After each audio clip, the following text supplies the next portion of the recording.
चलित वर्ष दशम श्रेणी रेजल्ट प्रकाश पाई सारिबा परे जो मानकर मार्क कमी जाइछि बोली भाबुचंती एवं रीचेकिंग पय आवेदन करिया को चाहुचंती सेही मानक पय आसीछि माध्यमिक शिक्षा परिषद ओडिशा कटक तरफरु खुशी खबर।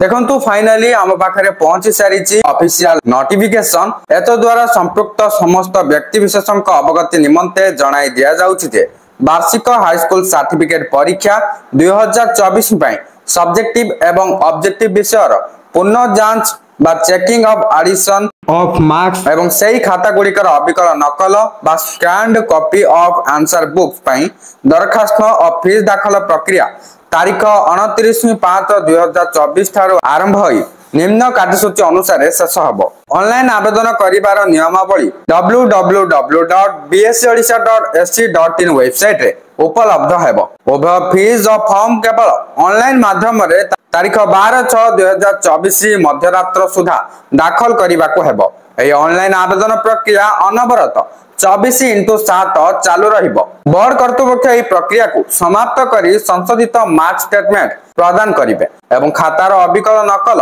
आवेदनकारी माने बोर्ड रो ऑफिशियल वेबसाइट रु डाउनलोड करी नै परिबे। एही संबंधित तथ्य परवर्ती समय रे विज्ञप्ति जरिया रे जणाई दिया जिवो। मध्यमा संस्कृत परीक्षा 2024 और राज्य मुक्त विद्यालय बैचलर्स एग्जामिनेशन 2024 रे देइथिबा परीक्षार्थी तारीख 29/5/2024 ठारो तारीख 12/6/2024 मध्य ऑफलाइन जरिया रे माध्यमिक शिक्षा परिषद मुख्य एवं शाखा कार्यालय केवल कार्य दिवस मानकरे आवेदन करि परिबे। अन्य कोनोसी प्रकार आवेदन निर्दिष्ट दिवस और धार्य समय सीमा मध्य अथवा परे ग्रहण करा जिवो नाही। वर्तमान जहाँ भी किछि नुआ सूचना मिलिथिला म आपन मानकु पूरा डिटेल्स जणाई साली।